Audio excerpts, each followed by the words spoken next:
Salve fratres, welcome back into the jungle of Protestantism. Kita lanjutkan tanggapan Gereja Katolik terhadap serangan terhadap sakramen pengakuannya. Jadi memang akhir-akhir ini banyak teolog karbitan yang mengupload ocehan ke YouTube sekedar untuk cari donasi untuk merenovasi WC dan kamar mandi. Saya usulkan buat saja proposal ke Gereja Katolik. Gereja Katolik bersedia membantu untuk merenovasi WC dan kamar mandi Anda. Tidak usah bikin upload konten-konten yang tidak menunjukkan warta Injil. Ya, itu disclaimer pertama. Mari kita lanjut ke pembahasan tentang sakramen penance atau sakramen pengakuan dosa. Kita masuk ke eksegesis Yohanes 20 ayat 22 sampai 23. Teksnya jelas, tapi kamu yang menolak, ya kan? Nah, bagaimana di dalam Yohanes 20 ayat 22 sampai 23? Sesudah berkata demikian, ia menghembusi mereka dan berkata, terimalah Roh Kudus, jikalau kamu mengampuni dosa orang, dosanya diampuni, dan jikalau kamu menyatakan dosa orang tetap ada, dosanya tetap ada. Apa yang terjadi di sini? Kristus yang bangkit itu menampakkan diri kepada para rasul, ia menghembusi mereka, suatu tindakan yang dalam Alkitab hanya Allah yang lakukan. Lihat Kejadian bab 2 ayat 7 atau Yeskel 37. Dan memberi mereka Roh Kudus secara khusus, bukan secara umum. Lalu ia memberikan wewenang, apa? Mengampuni dosa. Ini bukan puisi, ini mandat, ini tugas. Ya.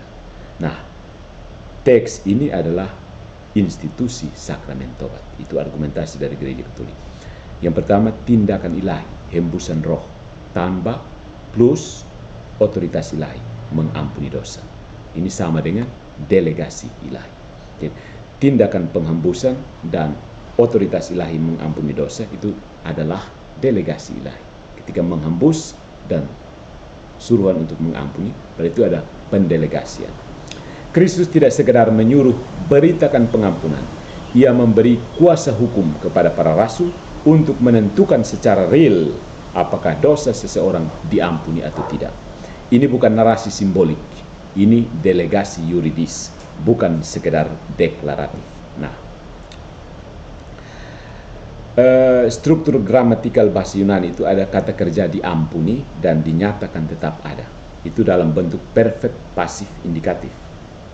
Perfect, pasif, dan indikatif. Artinya sudah dan masih berlaku. Ini menyatakan efek yang nyata dan menetap, bukan hanya kata-kata kosong atau pengumuman bersyarat. Ya. Dan tidak ada perintah untuk mengumumkan kabar baik. Umumkan kabar baik. Kalau ini cuma tentang memberitakan Injil, maka mengapa bentuknya bukan beritakan bahwa dosa telah diampuni? Tapi teks berbunyi, jika kamu ampuni, maka dosanya diampuni. Bahasa itu bukan simbolik, bahasa itu operatif. Ya. Nah, muncul argumentasi Protestan, ini cuma kabar Injil, bukan kuasa yudisial. Sering dikatakan bahwa Yohanes bab 20 ayat 23 cuma berarti para rasul diberi hak untuk mengumumkan Injil pengampunan. Tapi mengapa mereka tidak diberi hak yang sama untuk menyatakan dosa tetap tinggal? Kalau ini cuma pengumuman, apa bedanya dengan siapapun yang membaca Alkitab? Bedanya mereka yang dihembusi dengan kita yang baca. Sialnya untuk mereka, teks ini bukan mengatakan jika kamu umumkan bahwa dosa seseorang diampuni, tetapi yang digunakan adalah jika kamu mengampuni, maka diampuni. Ada hubungan kausal dan personal antara tindakan para rasul dan efeknya atas dosa manusia. Ini diteliti oleh katanya biblikal itu ke tidak. Kalau itu biblikal Protestan kan kurang berapa itu. Sonde nyambung karena kamu kasih kurang kitab suci, nah lain kali jangan kasih kurang kitab suci. Kemudian ada konsep kehilangan materi dan forma. Mereka mengeluh, di mana materinya, di mana formulanya, mana sakramennya. Oh, betapa polosnya keluhan ini. Sakramen tobat tidak seperti Ekaristi yang berbahan roti dan anggur, tapi dia memiliki materi moral. Materianya bersifat moral. Yaitu ada 3 hal. Kontrisio, penyesalan, confessio, pengakuan, dan satisfaksio, penebusan atau kompensasi. Dan formanya, ego te absolvo, aku melepaskan engkau dari dosa-dosamu. Ini adalah formula liturgis berakar pada Yohanes bab 20 ayat 23 dan dijalankan sejak gereja perdana. Jadi jika Anda menganggap materi dan forma harus berarti sat kasat mata, Anda sedang membaca sakramen seperti alkemis, bukan teolog. Nah, menyangkal sakramen ini, sakramen pertobatan itu sama saja dengan menyanggah Kristus sendiri. Menyangkal bahwa Yohanes 20 ayat 23 itu adalah dasar sakramen tobat itu berarti bahwa menolak bahwa Kristus benar-benar memberikan kuasa mengampuni dosa kepada gereja. Kemudian menganggap bahwa perkataan Kristus hanyalah perumpamaan dan menyatakan gereja salah selama 1500 tahun dan baru benar setelah kemunculan para pembaru bersenjata tafsir pribadi. Jika itu bukan arogansi spiritual, kita perlu definisi baru untuk kesombongan teologis. Nah, pertanyaannya adalah, bukankah hanya Tuhan yang bisa mengampuni dosa? Hanya Allah yang bisa mengampuni dosa? Benar, dan justru karena itu Kristus sebagai Allah mewariskan kuasanya sendiri kepada gerejanya.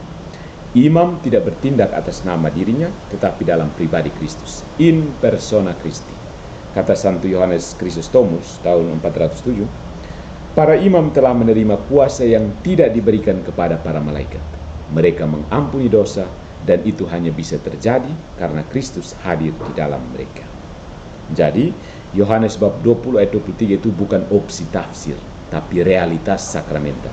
Jika teksnya dibaca jujur, tidak ada cara untuk menolak bahwa ada delegasi kuasa atas dosa, tidak ada cara untuk mereduksi ini sebagai sekedar pengumuman kabar baik, dan tidak ada alternatif selain mengakui bahwa pengampunan dosa adalah urusan sakramental, bukan simbolik. Yang problematis bukan Alkitabnya, tapi protes terhadap gereja yang menafsirkan Alkitab sebagaimana mestinya. Ya. Kita lanjutkan pada bagian berikutnya di 4 dan ke-5, sakramen tobat sebagai misteri rahmat dan bagian penutup. Untuk mengingatkan kita semua setelah kita merayakan dua hati yang lemah lembut ini. Hati Yesus yang Maha Kudus dan hati tak bernoda Bunda Maria. Selamat datang kembali ke channel Patrice Allegro, Veritas Liberae Voice. Welcome into the jungle of Protestantism. Saya panjang lebar mengungkapkan makna sakramen tobat dalam gereja Katolik karena bukan saja serangannya datang dari luar, orang yang tidak tahu diri, tapi juga datang dari dalam gereja Katolik sendiri, yaitu orang-orang Katolik yang dirasuki virus Protestantisme. Karena itu mari kita berlangkah ke poin berikutnya yang keempat dan kelima, tentang misteri sakramen tobat. Yap, Pamanos, sakramen tobat itu misteri rahmat, bukan sesi curhat spiritual. Penting. Kalau kamu pikir pengakuan dosa itu cuma sesi curhat pribadi agar hati tenang, maka selamat, kamu telah menurunkan sakramen menjadi sekedar psikologi terapi. Gereja tidak pernah mengajarkan bahwa sakramen tobat hanyalah pengakuan supaya plong. Itu bukan Katolik, itu Freud dengan liturgi. Kenal Freud? Sigmund Freud? Silakan Google. Nah, yang pertama, tobat Katolik itu bukan feeling better, tapi being forgiven. Ya, bukan merasa lebih nyaman, tapi diampuni. Penting. Sakramen tobat bukan upaya subjektif untuk merasa bersih, melainkan intervensi objektif dari Allah melalui gerejanya. Ini paling penting. Intervensi objektif dari Allah melalui gerejanya. Allah adalah pengampun, Kristus adalah pengantara, imam adalah saluran, sakramen adalah wadah rahmat. Dalam istilah skolastik, instrumentum salutis, sarana keselamatan. Dalam bahasa manusia, ini bukan kamu membaikkan dirimu, bukan bikin baik-baik diri, tapi Allah memulihkan kamu. Jadi jangan pikir kamu sendiri yang berjuang untuk memurnikan diri. No, ya, jangan pakai pikiran Protestan. Ya. Allah sendiri yang memulihkan kamu. Protestan bilang begini, yang penting saya menyesal dan minta ampun langsung pada Tuhan. Tapi siapa yang menjamin itu pengampunan beneran atau ilusi emosi sesaat? Bagaimana cara membedakannya, wahai Protestan? Jawab, sakramen memberikan jaminan objektif bahwa rahmat benar-benar terjadi. Ya. Kemudian tobat menurut Santo Thomas Aquinas ini semacam antropologi ilahi. Santo Thomas Aquinas itu membagi unsur tobat menjadi contritio cordis, penyesalan hati, confessio oris, pengakuan lisan, dan satisfactio operis, pemulihan melalui tindakan. Kenapa ini penting, saudara-saudari? Karena manusia bukan malaikat. Ya, Protestan kayaknya malaikat, tapi malaikat yang jatuh. Kita bukan roh murni, ya. Kita punya akal yang harus mengakui kesalahan, ini pengakuan. Kemudian kehendak yang harus menyesal, ini penyesalan. Dan tubuh dan tindakan yang harus menebus kerusakan, satisfaksio, lengkapkan jiwa dan raga. Artinya, pengampunan bukan sekedar status di langit melalui halusinasi di dalam kamar dengan beberapa ayat kitab suci, tapi juga pemulihan konkret dalam dunia nyata. Camkan. Nah, Konsili Trente, pemulihan itu bukan sekedar penghapusan. Trente tidak menyatakan bahwa imam mengganti peran Allah. No, konsili hanya menegaskan bahwa dalam sakramen tobat, Allah bertindak melalui pelayan gereja yang sah, memberikan rahmat dan rekonsiliasi. Ini bukan kompetensi antara Tuhan dan gereja seperti yang dibayangkan para reformis paranoid. Ini adalah sinergi sakramental antara rahmat Allah dan tubuh Kristus yang kelihatan. Ya kan? Nah, ada dimensi gerejawinya. Tobat itu publik meski dijalankan secara pribadi. Gereja selalu memahami dosa bukan hanya sebagai urusan pribadi, tapi luka dalam tubuh Kristus. Karena dosa memecah persaudaraan dan tobat memulihkan persekutuan. Maka pengampunan melalui imam mewakili pengampunan dari Kristus dan pemulihan dalam komunitas umat Allah. Gereja bukan hotel spiritual pribadi. Gereja adalah rumah sakit rahmat. Dan imam adalah dokter yang memberi bukan opini, tapi obat sakramental. Paham? Belum? Baca lagi. Kita baca lagi Katekismus Gereja Katolik bareng. Kalau sakramen tobat dibuang, apa yang tersisa? Yang tersisa hanyalah emosionalisme palsu, merasa dimaafkan, bukan berarti sungguh diampuni. Kesepian rohani, tidak ada komunitas dan otoritas yang membantu memikul dosa. Dan Injil versi psikologis. Kalau kamu merasa cukup menyesal, berarti kamu sudah oke. Nah, itu Protestan Timur dong, biasa begitu. Tapi perasaan tidak menyelamatkan. Rahmatlah yang menyelamatkan. Dan rahmat itu datang melalui sarana yang Kristus tetapkan, yaitu sakramen. Sorry, di Protestan tidak ada sakramen pengakuan, makanya kalian bejat total. Jangan salahkan orang Katolik. Kesimpulannya, saudara-saudariku, tobat adalah sakramen cinta yang menyembuhkan luka manusia. Sakramen tobat bukan produk abad ke-12. Dia adalah buah dari darah Kristus. Alat yang dipakainya untuk menyembuhkan jiwa yang berdosa, mengangkat yang jatuh, dan memulihkan kembali ke dalam rumah Allah. Jika kamu percaya Allah penuh kasih dan penuh kuasa, maka kamu tidak boleh membatasinya, hanya bekerja dalam imajinasi kamu sendiri. Allah telah memilih untuk bekerja melalui tubuhnya yang kelihatan, yaitu gereja. Menolak sakramen tobat berarti menolak jalan kasih yang disediakan Allah. Dan itu bukan Injil, itu kesombongan. Dan iblis paling suka yang begini. Jadi saudara-saudaraku, mari kita tutup pembahasan tentang sakramen ini menanggapi serangan terhadap sakramen tobat. Mari kita menghidupi sakramen tobat. Dari kesaksian gereja menuju pertobatan yang menyelamatkan. Tobat itu bukan teori, tapi tradisi hidup. Selama 2000 tahun, sakramen tobat bukanlah dogma kering di atas kertas, melainkan pengalaman nyata umat Allah. Dalam biara, di medan perang, di balik jeruji, di rumah sakit, di ujung hidup, ribuan orang telah mengalami rahmat Allah yang memeluk mereka dalam pengakuan dosa. Santo Agustinus, sang filsuf besar yang berdosa besar, tidak hanya berbicara soal rahmat. Dia mengaku dosa, menangis, dan dibasuh dalam sakramen.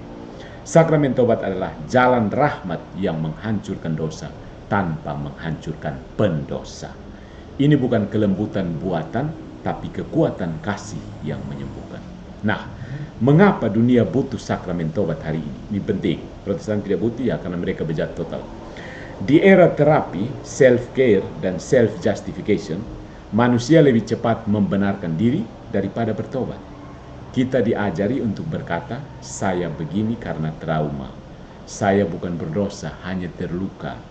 Tidak perlu pengampunan, saya menerima diri saya. Ini adalah pengampunan tanpa pertobatan, penerimaan diri tanpa penebusan, dan psikologi tanpa keselamatan. Gereja tidak menolak terapi. Gereja tidak menolak terapi, tetapi terapi tanpa sakramen adalah pertolongan sementara tanpa jaminan kekal. Ya, mari kita bersaksi di dunia. Mengaku dosa itu bukan lemah, tetapi berani. Ya, di dunia yang alergi terhadap otoritas, sakramen tobat menuntut keberanian. Sakramen tobat menuntut keberanian. Berani mengaku dosa kepada gereja, bukan hanya kepada langit. Berani percaya bahwa Allah hadir melalui imamnya. Berani percaya bahwa pengampunan itu nyata, bukan sekedar perasaan. Pengakuan dosa bukanlah kelemahan, tetapi tindakan paling jantan dan paling dewasa secara rohani. Ya Tuhan, aku salah, ampunilah aku. Jadi, saudara-saudari, memang sakramen tobat itu jalan kesatuan, bukan alat kontroversi.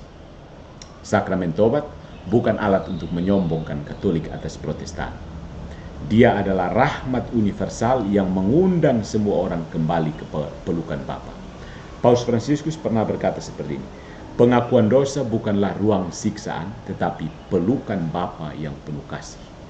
Dan dalam dunia yang tercerai-berai sekarang ini oleh relativisme dan kesombongan rohani, sakramen tobat adalah tanda bahwa Allah masih peduli, masih hadir, dan masih menanti. Jadi undangan saya kepada Protestan, yaitu orang Katolik rasa Protestan, mari kita bertobat, bukan berdebat. Gereja Katolik tidak menciptakan sakramen tobat. Gereja Katolik menerima, merawat, dan menyalurkan sakramen ini sebagai warisan dari Kristus. Mereka yang menolak sakramen ini bukan sedang kembali ke akar Injil, tapi sedang memotong akar yang menopang keselamatan. Jadi, mari berhenti berdebat dan mulai bertobat. Sebab Injil bukan hanya untuk diperdebatkan, Injil itu untuk dijalani. Dan disitulah sakramen tobat berdiri sebagai jembatan rahmat antara kehancuran dosa dan pelukan Bapa yang membuka jalan pulang. Follow for more into the jungle of Protestantism, dan sekali lagi selamat merayakan Hari Raya Hati Yesus yang Maha Kudus dan Pesta Hati Maria yang tak bernoda. Tuhan memberkati.